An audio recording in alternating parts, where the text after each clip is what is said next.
You're listening to a special presentation from Night of the Living podcast, Zoned Out, the Twilight Zone Revisited with Joe and Freddy.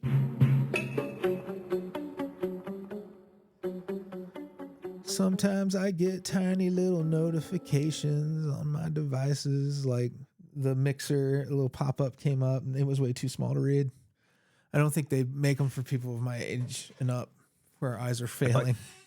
The way you were saying that, it sounded like you were starting a little song, like, sometimes I get little notifications. And it was like, oh no, he's just talking. Okay. You just have a naturally melodic voice, Freddy. Thank you. I did use that word a lot in a song I wrote once, so it might be burned in the back of your brain from me making you listen to some of my music. I would love sometime if people get a chance to hear you sing, they should find you because you got a gorgeous voice. Like your vibrato is like stunning. It really stands out to me as like gorgeous. Thank you, Joe. Yeah. Appreciate it. But you're no you monster. don't take my word for it. You're no monster. Do you how do people find you if they wanted to find you for audio stuff? Oh, it's just my name, Freddie Morris. And the funny thing is, I'm not the only musician named Freddie Morris with the same spelling with a Y. And the other guy was in Manhattan Transfer. If you remember them. Oh wait, was he the bass? I don't know. I only know the name because, like, our mixed Google search results. Oh God. And I should tell people too that we were talking about this before. I have these annoying, like, I have notifications popping up on my phone, and I just had to like go in because somebody's like a VIP, in the group. So I get these notifications even if all my shit's silenced and my phone's volume is down. So, but I think I found a fix. So I had to do it. Excellent. So that's a pro tip for you people out there. From a guy who has no fucking clue what he's doing at all. Well, let's put it in context and give it a positive spin and say, hey, look, that means even if you get notifications on your phone, you too can be a podcaster. That's true. Just get out there, record your content, put it out there. And don't worry about the little things. Yep. So, original air date of The Monsters Are Due on Maple Street, an all-time classic. So excited. Yeah, me too. Original air date was March 4th, 1960.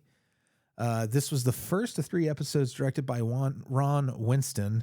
He did The Big Tall Wish and Stopper in a Quiet Town, which I find hilarious, that second title, because it sounds like an AI-generated title for an episode of The Twilight Zone.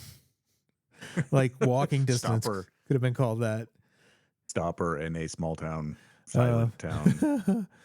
So I thought this was kind of interesting. According to Winston's widow, they had moved to California from New York when they got married, but then they moved back to New York, and she was in theater and all this. Her name was Gail Winston, and he would fly to L.A. to work back and forth and back and forth and back and forth. And he died of a heart attack while rushing to get a plane, young too. And I think he was maybe in his 40s. But it goes to show you, man, these guys sometimes work themselves to death for real. Literally. Yeah. Working on TV, especially. And that's when you hear these, when we rattle off 200 credits for somebody, it's different. Yeah. It's different. They were working a lot more. They're all smoking. They're all eating red meat, and they're all, drinking, and, it's living super stressful lives, especially back then. Who knows? It's got to take a toll on you. They were vets. A good chunk of them. That too. World War II veterans. Trauma. Yeah. Jeez. So, but that is our director. I thought that was just kind of interesting. Written by Serling. This episode. This is credited as inspiring The Mist, the Stephen King novella and movie. Remade, this episode was, for the 2000 reboot of The Twilight Zone that Forrest Whitaker hosted. Yeah. Where they kind of updated it. And if I remember right, they brought like terrorism into the story kind of. In this one, it's aliens. The music was composed for the episode by Renee Gerenquek, the same name I was struggling to pronounce last week. Cast of 18, including Serling.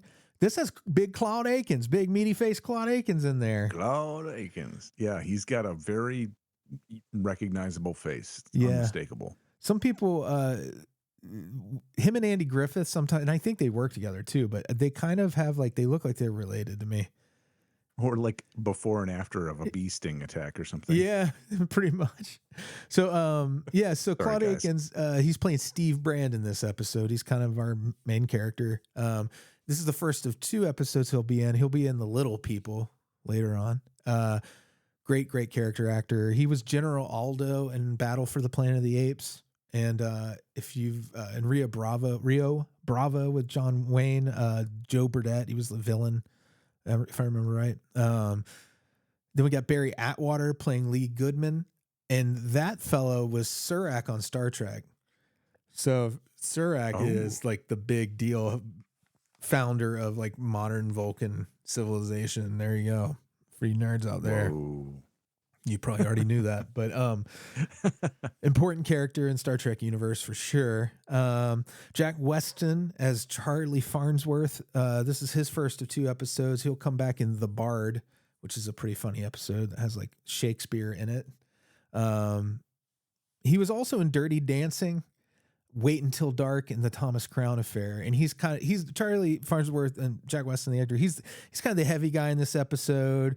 He's drinking, I don't know what he's drinking. I presume beer in his driveway. Yeah. And this is where I think when you watch this episode, you really kind of in that character and the way he is not only shot, but the performance and everything is very much, you could tell Joe Dante was heavily influenced by this episode for The Burbs, I think. The nosy neighbor character's look in The Burbs kind of reminds me of this character, Charlie Farnsworth's look. I feel like Wayne Knight is like the spiritual descendant of this character. Oh, he's yeah. got that whole kind of heavy set look, and he's got that kind of suspicious kind of, darting attitude eyes to him. Yeah. Yeah. Amzie Strickland as Woman. His character's name. Prolific TV and film actress.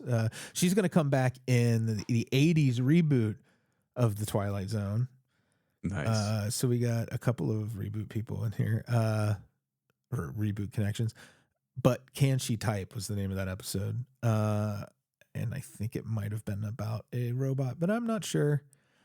This episode features Andy Hardy Street, which is an MGM lot, and where they filmed the old, I think it's Mickey Rooney, where he was like a golly gee kid in the suburbs, and they did a bunch of shorts there with those characters. But they also used this lot again in the Twilight Zone for A World of Difference and Long Live Walter Jameson. And then we had mentioned when we did our episode on Elegy that Skinny Puppy had sampled the audio from that episode. Oh, yeah. But they did it with this episode too. Cool. So yeah, this one, the song is Monster Radio Man, and it has clips from this episode in it. Love that. More music connections. Sunspots in the House of the Late Scapegoat by Modest Mouse was inspired by this song, this episode. And the last thing is when we get to the aliens in this episode, their spaceship's ramp and the shot of the flying spaceship, they're all used in Forbidden Planet, which is not the first time that Forbidden Planet footage has been used on the Twilight Zone either. I feel like it's been at least 3 or 4 other episodes of just either some reference or some prop or something from it but this is such a classic episode, and for good reason. Like, it's just fantastic. Yes. And to me totally embodies like what the essence of Twilight Zone is all about. It's telling a story that you follow and you're like, oh yeah, this is an interesting story. And then you start thinking of the repercussions of it and what the moral or the lesson of the story is. And you're just like, everybody can take a note from this, especially today. One of the first episodes I saw of the Twilight Zone was The Monsters Are Due on Maple Street. And to me, and I was a kid, it was extra scary because the adults were not really keeping it together. Yeah. So it was just kind of like, oh, and the kids seemed to know as much as or more than the adults. Well, and it was interesting, as we get into when we get into it, Yeah. the way the kid was treated and the way the conversation went. I mean, just there's so much you could dissect the heck out of this episode, and I'm sure people in other podcasts have. We're not going to go probably to that depth of, Did you say, I'll start to say people on other planets? yeah, right. I'm sure people know other planets. What do you mean other planets, Joe? Tell me more about this. How do you know about other planets, Joe? Joe, why is your copy of Phasmophobia the only one that's working? Exactly. Yes, that's exactly it. So go for it, I'd say. Let's get into this one's got a lot of meat Yeah, and a little lots bit and of lots. time. Okay, so we start with the intro voiceover. We're looking at a neighborhood, and it says Maple Street, USA, late summer, a tree-lined little world of front porch gliders, barbecues, the laughter of children, and the bell of an ice cream vendor. The sound of honky At the tonk sound of badonkadonk can be heard on the wind. At the sound of the roar and the flash of light, it will be precisely 6:43 p.m. on Maple Street. And then there's a brief interruption as there is something flying overhead. You see this kind of visual effect on the screen. Everybody kind of looks up, taking note of it. There's some sound in the background. And then the voiceover continues. This is Maple Street on late Saturday afternoon. Maple Street in the last calm and reflective moment before the monsters came. And man, do they come. Boy, do they come. Yeah. All right. I'm 13. So it starts out on this late summer afternoon. There's children playing. I mean, this is prototypical everywhere USA. Maple Street. It's everywhere in all the towns, right? So this is everywhere USA, and there's this roar and flash of light. Everybody notices it, thinking, was that a meteor? There's some questions about that. And the residents are finding that the power is off, phones aren't working, even portable radios aren't working. And so right away, one of the neighbors, Pete Van Horn, volunteers to walk over to Floral Street, which I got to know, how far is Floral Street? Because in this episode, I don't know what happened to Pete over at Floral Street, but you'll see later, it's like he comes back a long time later. Yeah. And maybe again, this is Pete Van Horn, right? Just from the name, you can presume he's probably gone over. He talks for a couple of hours with everybody else and then comes back. So maybe that's it. But do you notice too that like in that happens in The Mist as well? The lady who leaves in the beginning comes back at the end. Oh, I haven't seen The Mist. Oh, I probably should. Sorry. But that's okay. I've seen all the spoilers for it. Yeah. But yeah. And that's not a huge spoiler, but it's a reference. I think it's worth mentioning that that they've used that same framing in that film. Well, and the usual clues are there for Twilight Zone viewers, that as he starts walking towards Floral Street, you see a close-up of Pete Van Horn's leg with a hammer hanging in a hammer loop on his pants, carpenter pants. So that's a clue for the future, and we'll come back to that in just a moment. So his neighbors, Steve, who is that Claude Atkins, real distinctive face, and Charlie, who's the more heavy-set guy, they start having this conversation, and they're like, the neighbors are all kind of getting together. He's like, yeah, well, let's go downtown and see if we can figure out what's going on. And Tommy, the neighborhood boy, the comic book geek, for those of you who are of such persuasion, such as myself, and I believe Freddy, is like, well, Mr. Brand, I don't think you should go. And to his credit as an adult who listens to kids, Steve turns around. He's like, well, what do you mean, Tommy? And Tommy starts talking about an alien invasion at that. He's like, in every story, he's like, when they don't want you to leave, they're gonna make you stay in the town, and they don't want anyone to go away. And so Tommy's like, telling him, warning him, and Steve's like, cool, all right, no, that's all good, Tommy, but we're gonna go. What's happening though is interesting. Is Steve tends to dismiss stuff with humor, right? He'll make a joke, but every time Steve tells a joke, and this gets worse later, it kind of is reinforcing the other person's point, and it kind of backfires on him. So he's trying to be humorous, like, oh, yeah, I suppose the next thing you'll say is that, we're all aliens. He doesn't say that, but like every time he makes a joke like that, it's like it's making it worse. So it's very important to pay attention to the language in this episode. And I do encourage people to watch this episode. If you're going to watch any episode of The Twilight Zone, this really should be one of them. So they start talking about what happens, and Tommy says it's an alien invasion. He thinks it's a UFO, and they're the two guys. It's Steve and Don, I think, is the other guy, who's the younger fella.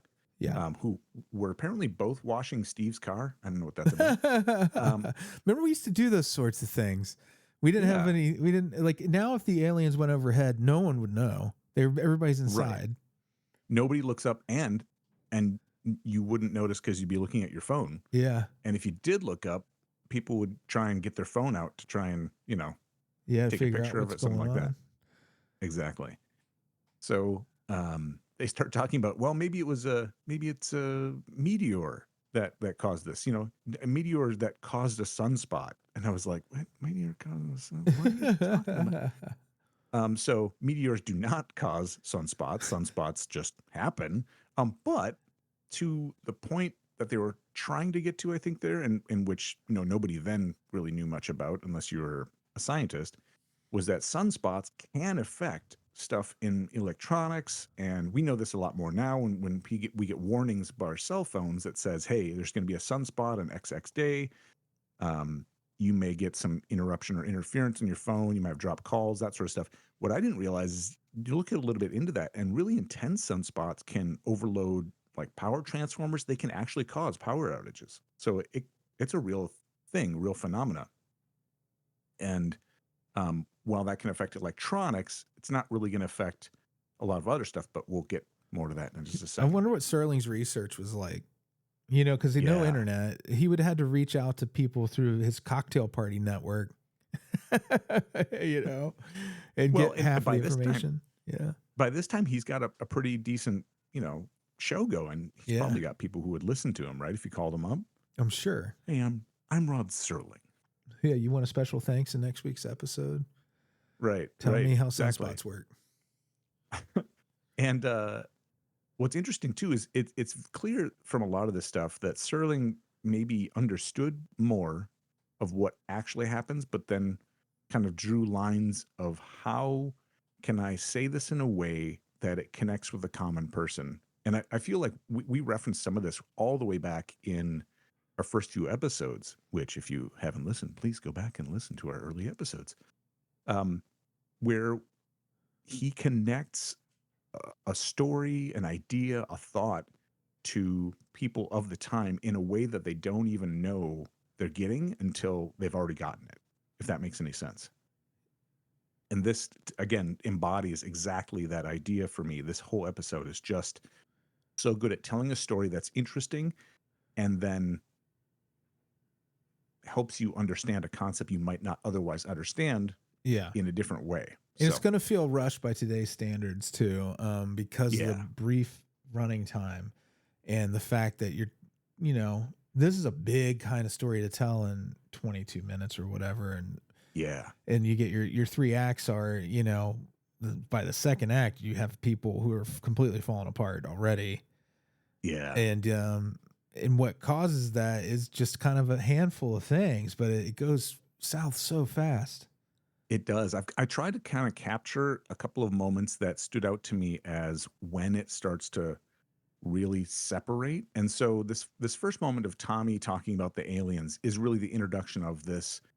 It's sowing these seeds of what if it's this? And it's so unknown and it's so bizarre that some of people dismiss it as humorous. And some people are like, okay, I don't understand, so I'm a little suspicious. So people are already starting to get on guard based on this. Right. And so Tommy's next piece is that he talks about how in the story, aliens are already living amongst the neighborhood and they're advanced scouts, and the power outage is the way to isolate the people with the scouts embedded in the area. Lee's a Vulcan is what they're trying to say. Lee's a Vulcan? Yeah. Isn't Lee the who the first one they Less. less, Yeah. not Lee. But it's spelled L-E-S, so it could probably pronounce either way. Well, I thought it was Lee, just Lee. Oh, yeah, yeah. Never mind me. So at one point, so Tommy's like, I think they're in the stories, they're advanced scouts, and there's a family. What is it? A husband or a man, a woman, and 2 kids. And so Steve, oh God bless him, Steve. He's makes his joke, which is, well, I guess what we need to do is run a check of the neighborhood and find out which one of us are really human.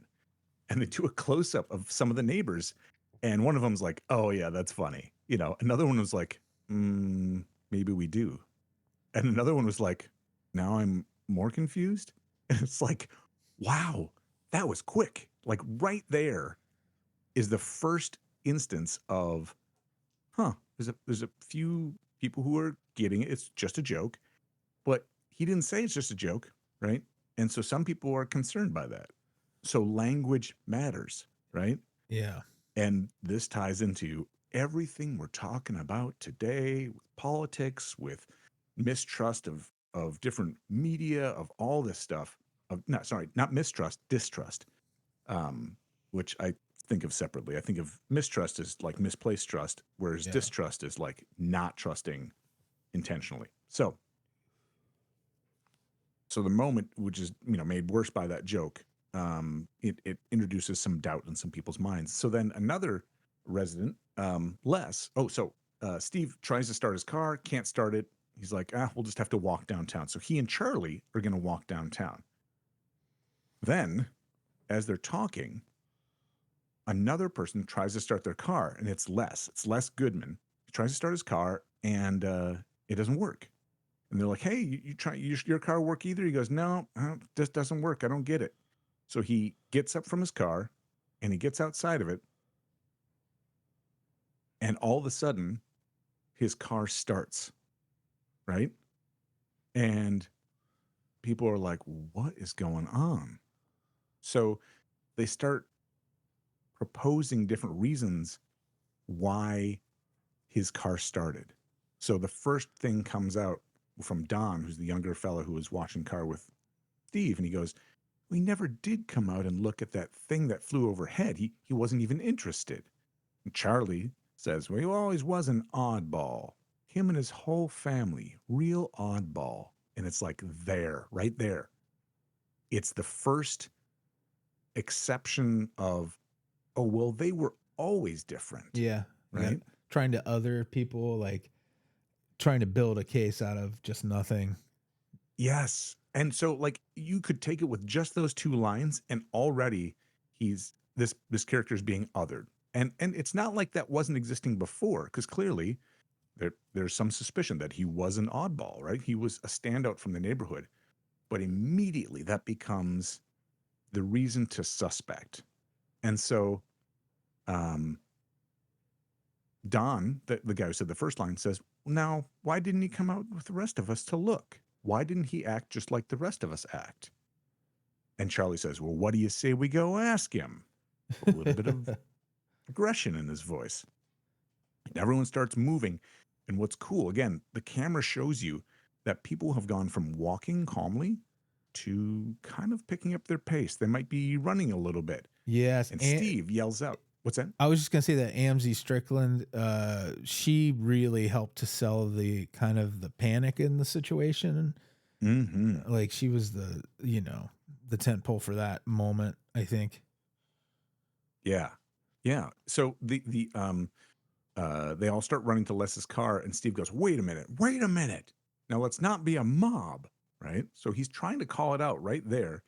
People generally calm down a little bit and they walk over to Les's house. Now Les is standing on his lawn. He's not in the car anymore. And Les goes, I just don't understand it. I tried to start it. It wouldn't start. You saw me. All of you saw me.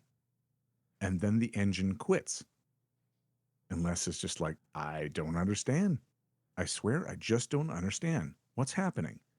Les is clearly saying, I don't get it, right? So you can take that at face value. Or if you are already suspicious, if you have already othered Les, you're like Don. You go, well, maybe you better tell us. There's nothing working on this street. Nothing. No lights, no power, no radio, nothing except one car, yours. And the malice he puts Yeah. on yours is just like, woo. And it's not Holy really cow. working either. Is the thing like that's the thing is like alternative facts are also happening here. Yeah, exactly. And Charlie goes, well, how do you figure it started, Les? Kind of in that kind of like a, well, I know how it started because you're an alien. But how do you figure it started, Les? And then that one gal is like, yeah, how do you explain that? And she starts harping on it too. So that they start building up this argument. And Les is right away like, hey, whoa. Hey, everybody, calm down. I don't know just as much as you don't know, right? Yeah. And then he goes to Steve, and he's like, Steve, what's going on? Because apparently Steve is like the oracle of the neighborhood. He's like on And Taxi. He's like Alex or whatever his name was. Everybody went to with their problems for advice. the level-headed guy, right? Yeah. Right. And Steve says something again, makes a joke. Come on, Steve, just talk straight with people. He makes a joke. He said, well, apparently everyone's decided that we're looking for their enemy amongst us. And he said, he makes a quote about something called the fifth columnists from the vast beyond. And I was like, what is that reference? So it turns out the fifth column is a term that's been used variously over the years. It's believed to originate sometime in the 30s from the Spanish Civil War, and about how there were 4 columns of people coming to attack this one area and a 5th column inside. And so the idea being it's a group of people from the inside who are kind of tearing down a structure or organization, a power, something like that. What they call But it's been Antifa. reused. The conservatives would call it Antifa. Yeah. And yeah. we and then the liberals would call it, the militia Proud movement Boys. or Proud Boys. Yeah. Right. And so like everybody's got their name for it, and we've already got this othering throughout our entire nation. Like this episode has been happening here since this episode. Yeah. on various levels. And like you said earlier, they've rushed this one a little bit because you're trying to tell a really powerful, broad story, but it's not that hard to see the little leaps that people make. And if you put that out into where we are as a society, we've been making those little leaps every day, every year. Yeah. And to the point where now everybody's suspicious of everybody, right? I mean, we're on that cusp. And that's kind of what happens next in this episode, as they start to team up on Les. So wouldn't you though, if let's just be real for a minute, if Les was your neighbor and he came out at night with a tall glass of milk on his porch and stood there drinking it to take a break from playing with his ham radio, you'd be a little suspicious of that guy. Right. Well, so like there's something to that, right? This episode is not giving you nothing to go on, but they're giving you an ambiguous thing to go on. And suspicious, I don't know if it's suspicious, but if you are one given to flights of fancy, or you really, really want to believe a conspiracy theory, and there's a lot of people who really want to believe a conspiracy theory, you can fill that story in to your heart's content because all the ammo is there. So they start talking about how Les comes out in the middle of the night sometimes, and and how he's just looking up at the stars, right? Unless it's like, I have insomnia. What is wrong with you people, Right. right? It all adds And up. Steve, The yeah, milk, Steve then steps everything. the milk, the stars, it's all there. He's clearly an The alien. weird ham radio thing. I mean, like, it also adds up to insomnia. Like, because you're supposed to drink milk to help you sleep. Or at least back then, that was the Right. conventional wisdom. And Yeah. not that they ever point out that it's weird that he's drinking milk, but it's hilarious. It's attention is drawn to the fact that he's drinking milk Well, and by the Steve, camera. yeah, Steve again is like trying to diffuse the situation, and he doesn't want to prevent it from becoming a witch hunt, but you know, they start talking about other stuff. So darkness descends. It's evening time now. Charlie's watching over Les Goodman's house. Steve suggests that Charlie go to bed. He's been drinking, and everybody's getting a little bit snappy with each other. Don mentions that Steve built his own radio set, and Charlie's like, "I've never seen your radio set." People start talking about these different things, and suspicion is raising because now Steve is a suspect, and Steve has been defending Les, and it's like, yeah, you can read into this real easy if you're not being reasonable. Yeah. If you want to see that the story says this, if you want to read into this conspiracy theory, sure, And it's not difficult. Steve says this as much to them, Yeah. like that. You could flip it this way, that way, or the other, and it's very plainly. To you and me, you're watching it. I think most people watching this like, well, yeah, he's right. And why aren't these people listening to him? Right. It's very easy to see it from this perspective to go, you're looking for a scapegoat. You're going to eat each other alive, but also you can take this for just like a hair's breadth out of here and put it in reality and go, how often do I accuse X person from a different political or philosophical belief system of being this terrible thing because I'm telling the story? As Brene Brown would say, the story in my head is blah, right? They're doing it with the deportations right now. They're doing exactly what happened in this episode where they're taking tattoos out of context and clothing out of context. Yeah. And, it's this phenomena. And that's when I told myself, oh, that's why they don't listen to Steve, because in reality, we don't listen to Steve either. Right. No one's listening to Steve. In fact, the people who have the power to do something different, like everybody's of relatively the same power here. And as more people gang up on one side, they get more power. And so they set the agenda. Their truth becomes the truth instead of their opinion becomes an alternate set of facts. And that's where all this gets so dangerous, because as one political party, it really doesn't matter, one political party or another gets into power, they are the ones in power. They are the enemy, right? And so we've arranged our political system with the executive branch. There's a podcast I love listening to, and it's by a guy named Dan Carlin, who's a longtime podcaster. Does hardcore history, which is probably his best known. It's just fantastic, by the way. And also, he used to be a radio host, and he started a show called Common Sense, which he kind of explains it as he was the person who made himself everyone's enemy by disagreeing with everyone, which normally I don't like a lot of those talk radio things. But one of the things that he points out in his episode is that we have done so much to other everyone that there's no trust, right? And there's no agreement. There's no standards that fall back to what we all used to hold, and that's even, and he even admits that that's a fallacy too, right? We never all held the same beliefs at one point, but there was a level of cordialness, a level of civility, a level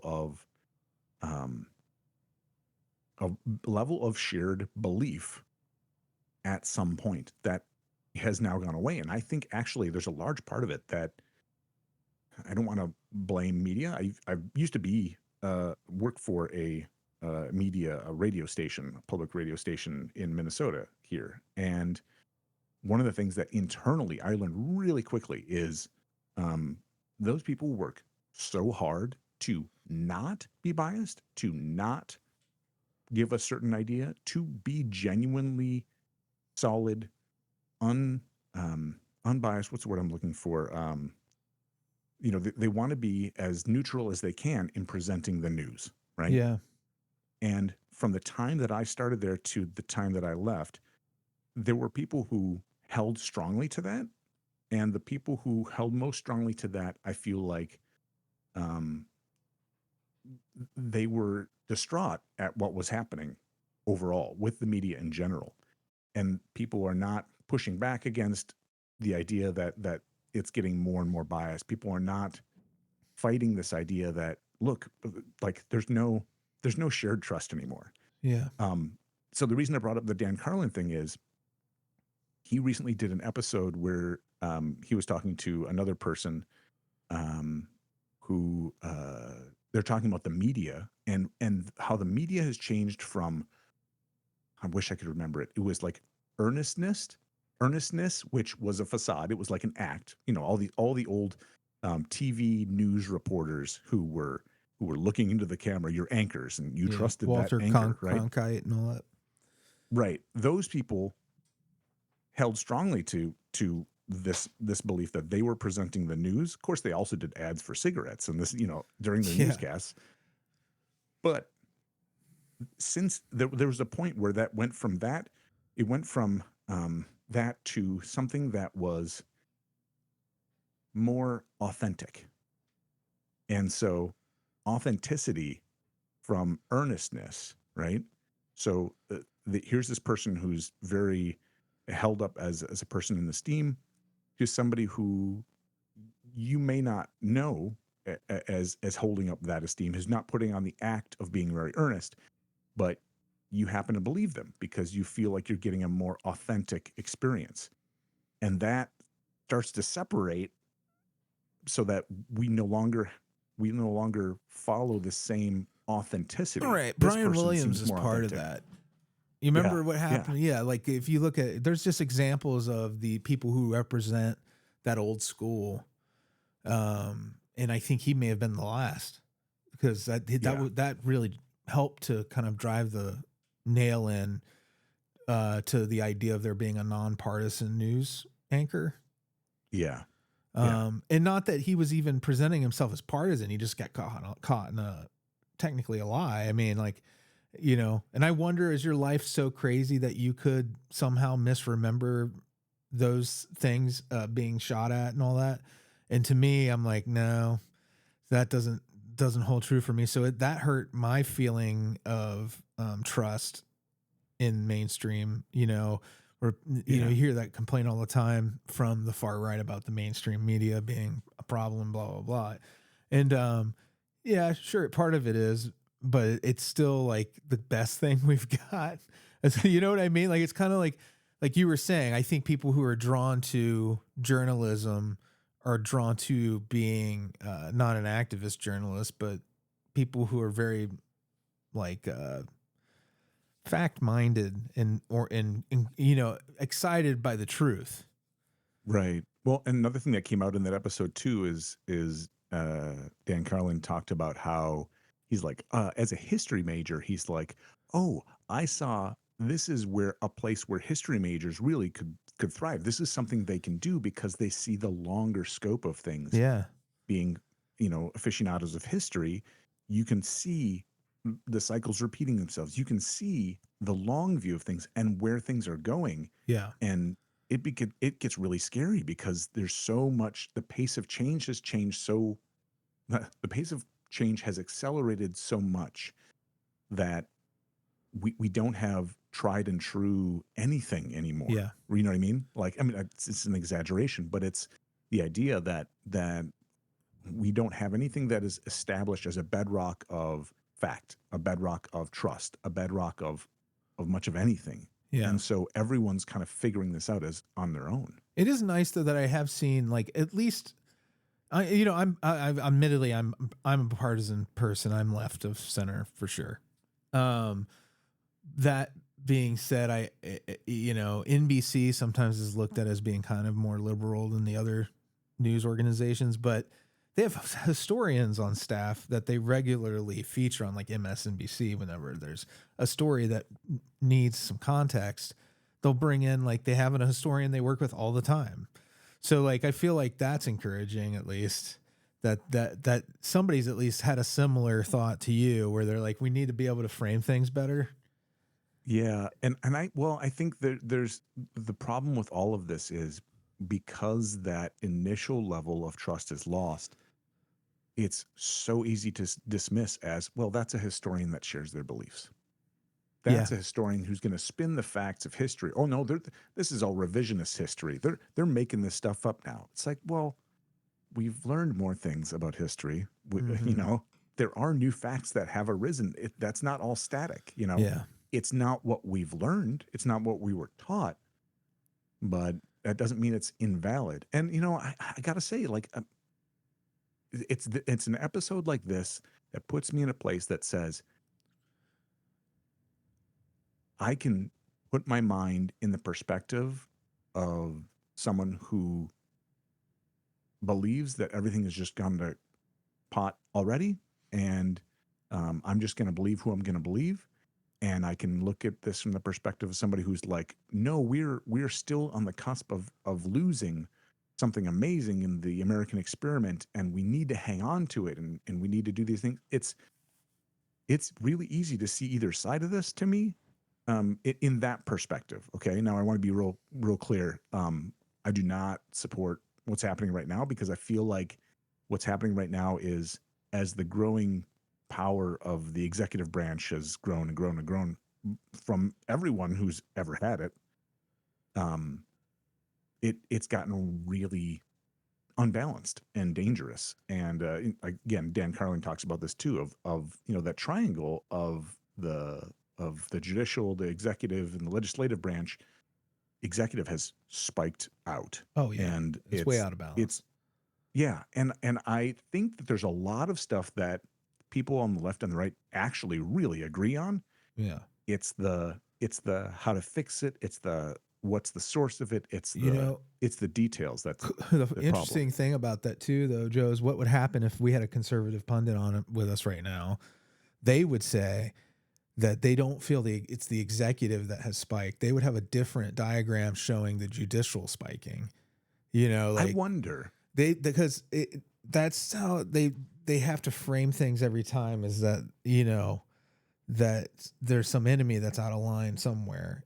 You know what I mean? Well, and I think it's very easy for that to be where it ends up, because if anybody takes an argument that somebody's making very vehemently for their side, and the problem is this, and we need to fix this, it's like, okay, we'll flip the politics. Put the person you hate the most, in that spot. Should they have all the power now?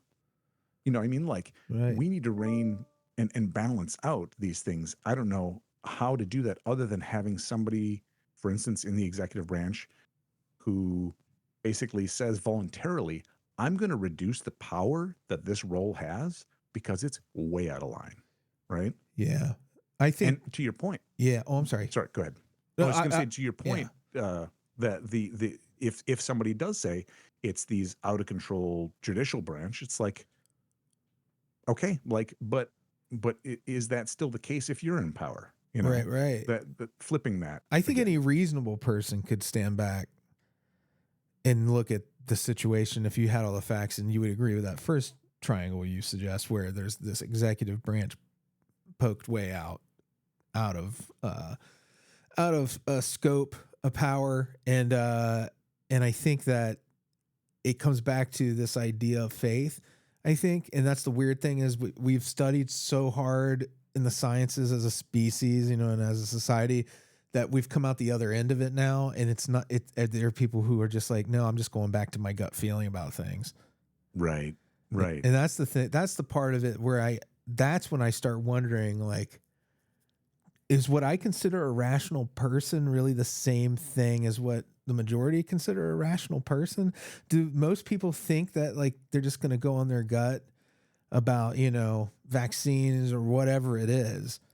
You know, just like, well, I don't, you know, I don't think that global warming is a thing because it still snows, that sort of thing, where I'm just going Yeah. to follow my gut. My instincts tell me different. Right. There becomes an information overload to the point where people just say, okay, now I don't trust anyone because everyone's voice. And that's actually, I think, an aspect of the media that not the popular media, but just the fact that you and I have a podcast. What did it take to make this podcast? Almost nothing. We Yeah. just record ourselves talking and we can put it out there. Everyone has an equal footing on that platform. That's I want to say dangerous. That's extraordinary. It's fantastic. It's terrible. It's all those things It's also kind of because it is. becoming less true, unfortunately, where I was a big advocate of people podcasting. Like if you had a passion, you know, and that's how I felt when we started, because there weren't a lot of podcasts when we started. And Yeah. not necessarily this show, obviously, but the parent show, Night of the Living Podcast, has been around. It'll be 19 years this month. And in the beginning, there weren't a lot. And it was awesome because you could get people like a couple of kids who work at Arby's, you know, he'd listen to what their lives are like for an hour or whatever. Yeah. And I think now the big corporations now have so many interests in the podcast field that, you know, a show like that wouldn't really bubble up, and like, you know what I'm saying? Like all the prime real estate is kind of being populated by these power players, and I little shows are kind of being hidden. yeah, I think that's the what you just mentioned something that I think is very key about this. And I think that is promotion. Like how do you find it's not that the other media sources are not existing, it's that they're harder to find. But I Yeah, think part of the piece of that that's different is that um, you know, if we talked 20 years ago, if I wanted to find something, I had to look really, really, really hard in trying to find someone who agrees with me. And again, this could be used in another direction, right? If I believe that there are lizard people who run our government, I can find a podcast that's yeah, going to be all about that, yeah. which is scary, You could right? find something to reinforce, like the social media landscape and the content landscape has taken the place of the Bible in a lot of ways, where, you know, the people would say you can take any excerpt from the Bible and make it mean what you want it to mean. Like now people do the opposite. They'll say something and then they'll go out and find a podcast that reinforces what they're saying, just like you said.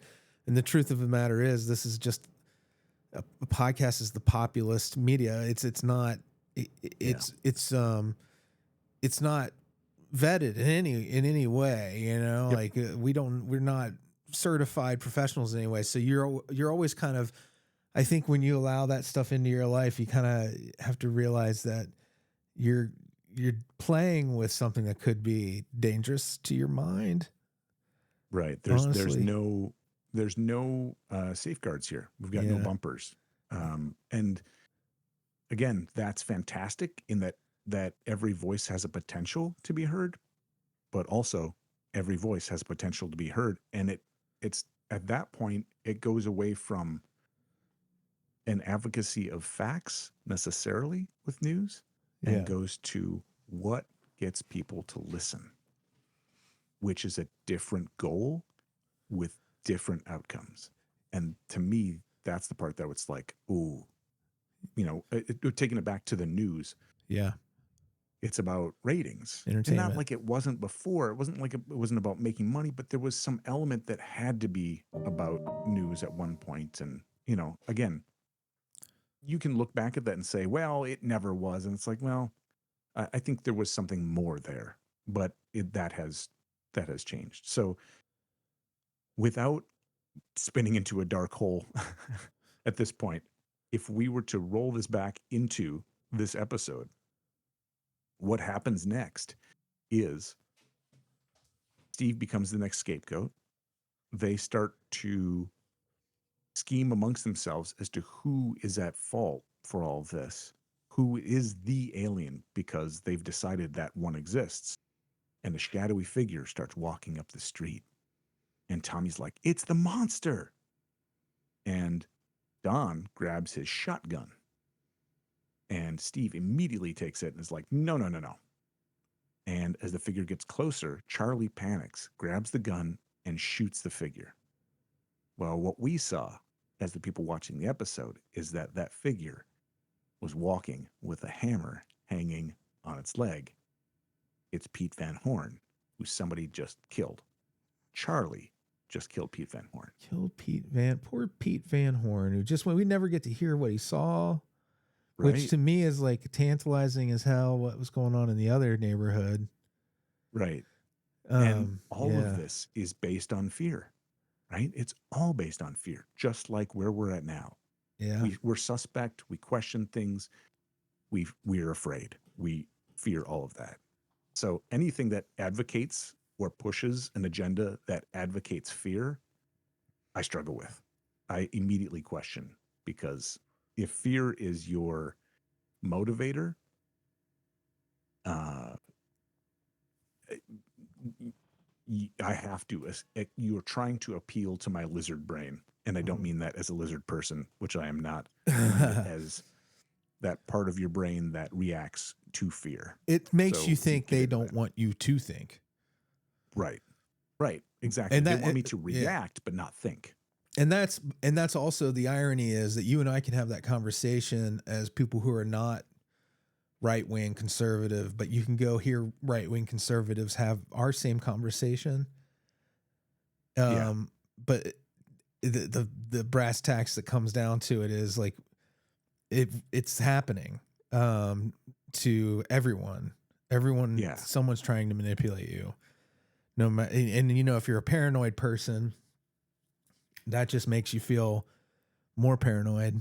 But you know, if you look at it rationally, we are constantly fed some kind of information because somebody wants us to do something, to react to it and do something because that information was put out there. I mean, that's just the basic, most brass tacks thing. And everybody who feels manipulated or so helpless, we'd go and do things like podcasts where we can be like, try to reach to other people and be like, do you also feel manipulated? You know, and then like, are you afraid? Are you scared? Why do you feel afraid? Was it because you spent too much time watching the news? Yeah. You know, so it is relatable. Because the people go to pot so fast, everything gets so crazy so fast in this episode that you kind of feel like I could never be in that mob, because you're like, oh, this is silly. Right. But, you know, if you kind of broaden out a little bit with the concept, at least, like, all of us have kind of fallen into different kinds of mobs on social media, especially. Yeah. Yeah. I mean, it's a division. I don't think this is something, I honestly don't think that this media was intentionally created to divide us. Okay. So, big concept. I don't think that that was done. I think that it is a side effect of everybody finding the niche that they agree with and a place they are more comfortable. And I think that that divisiveness was then seized upon as, oh, if people are more separate, well, then these people will believe this, and I can amplify messages, whether I agree with it or not. I can amplify messages. That's where people like foreign actors, Russia, China, whoever who wants to, I think, manipulate what we're doing, you know, cause chaos, can step right in and go, oh, well, here's 10,000 bots that are going to agree with you and then inflame you even more. Right. And they're only going to pick really controversial topics to talk about. You won't see those same bots posting like really well thought out, you know, things about non-headline hitting type of policies and stuff. Right. That's a giveaway, you know? I try really hard because I've got family that's really conservative, because I try really hard to try and put myself in that mindset too. because I really feel like there's a feeling of um I don't want to both sides this. I'm trying really hard not to do that because I don't believe in that kind of. I'm not trying to even this out, but I do Trump think ruined that there. that. He ruined that expression, didn't he? Yeah, yeah, he really did. Um, because I don't. I think there are legitimate concerns that people who are more conservative have, and I get it. Like, and I think that there's actual agreement there. I think it's become really easy though because we're so on that cusp. As you see again in this episode, we're at this point. Pete Van Horn just died.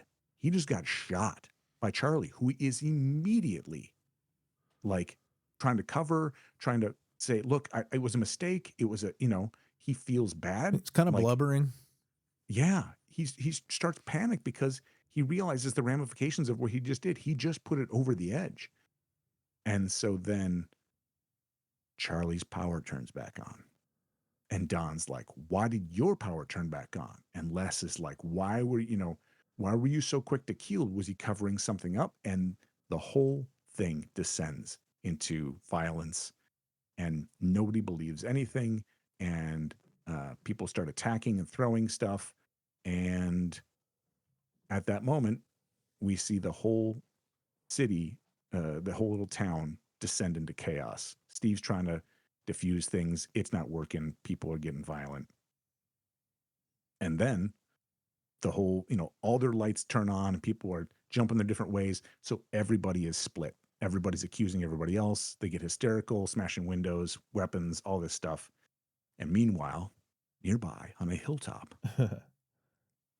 there's two aliens observing the riot and using a device to manipulate the power in the different houses and devices. And they say, this is how easy it is to divide people and cause them to destroy themselves. Yeah. Board with a nail in it from The Yeah. Simpsons. If you're a fan of the Treehouse of Horror, Kang and Kodos kind of have a similar scene in that episode. Yeah. Yeah. Where they say someday they'll make a board with a nail so big.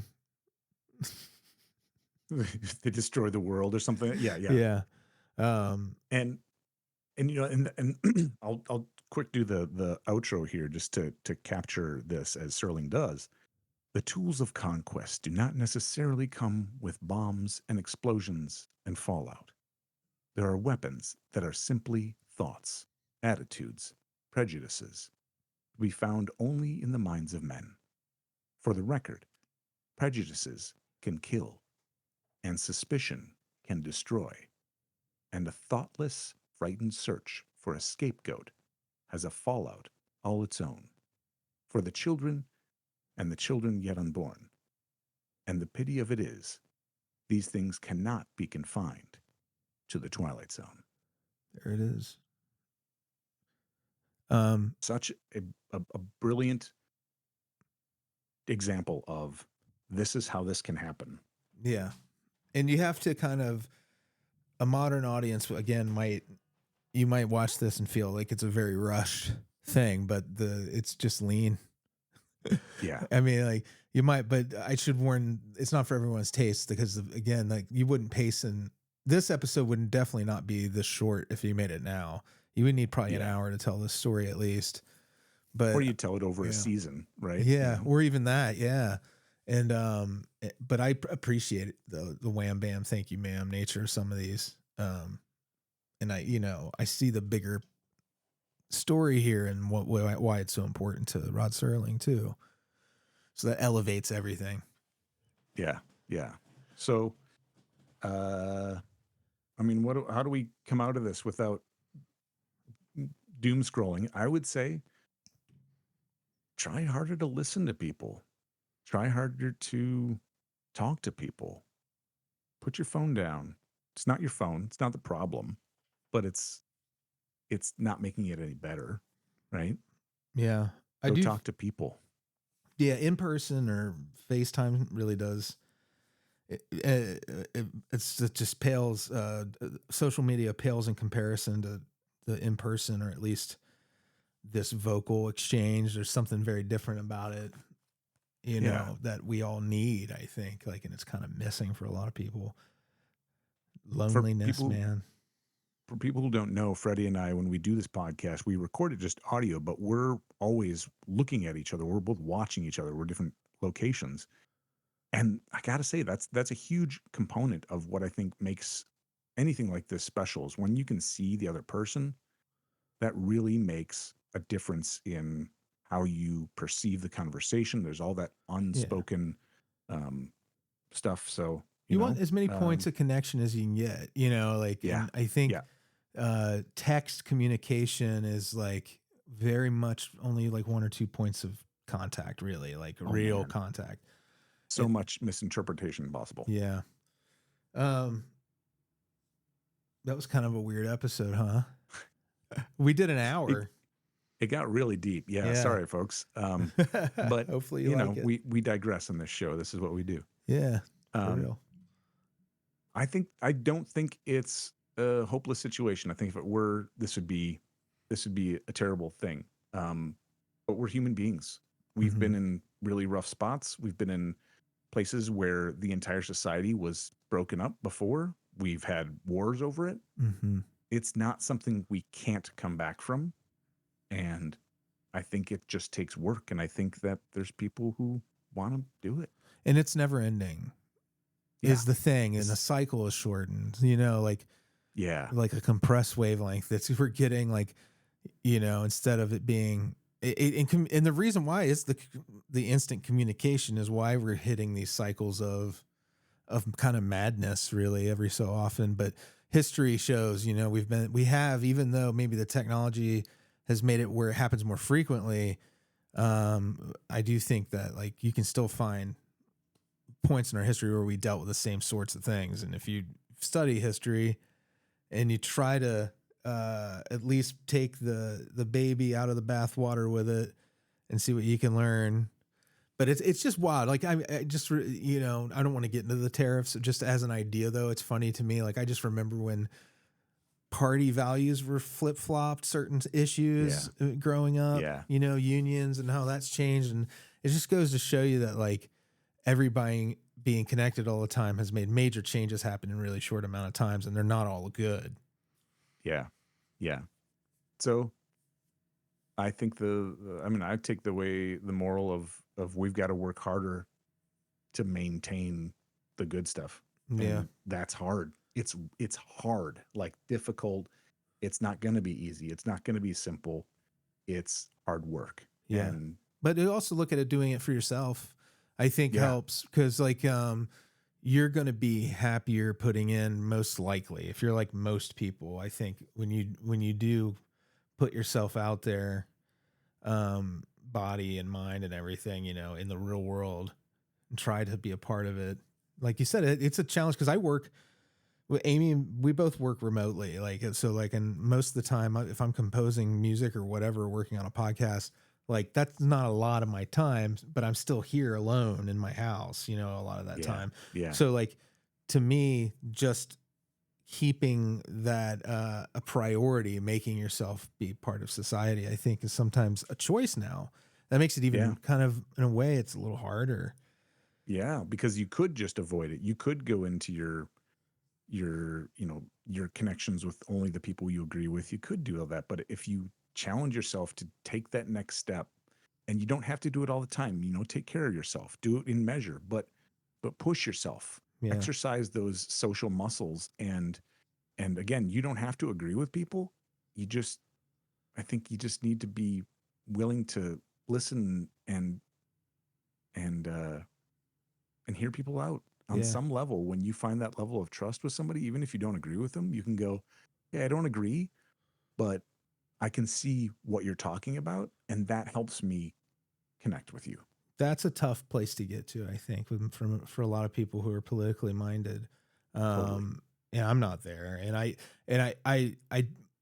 do put like I said, I put the time and the work in, but I do, on the flip side, I get why some people want to be protected a little bit. So I Yeah. also get, like, where you want to cut certain influences out of your life entirely. Yeah. And I support that too, because I don't want to be misunderstood in the conversation we're having, where I realize you can't put a square peg in a round hole kind of situation with forcing friendships between people who are Yeah. politically divided. But you can still put yourself out there because most people are middle of the road, I think. Yeah. And the There's reality a lot of people of it, who want that connection, who again may not agree, but they're willing to listen. And so that's the people you're looking for, the people who you can connect with. Yeah. Very different than what's happening here on Maple Street, Yeah. A lot of lessons right. to be learned, though. So Twilight Zone, perfect Definitely. show still. So awesome. The best. All right. We'll be back. Next week we got one with a fun title. Yeah. So the next one is A World Difference. Isn't that great? You need it after this one. It is. Hopefully it will create a new world of difference, of less difference, perhaps. Kind of. I don't know where I'm going with that. It's just funny. I remember this one kind of has a theme of almost like a Truman Show kind of thing about it, and I think that it's kind of fun to come off of something about people's imaginations creating something that isn't necessarily true, versus now we're moving next week into something where a guy thinks that everything is real and it's not. Like makes me think there was some thought put into the sequencing of these. I tell you what, Serling, we'll still be studying him for years. Yeah. All right. Thank you, Joe. Thank you, Freddie. Thank you, listeners. Take I hope care, you everybody. enjoyed it. Mega episode.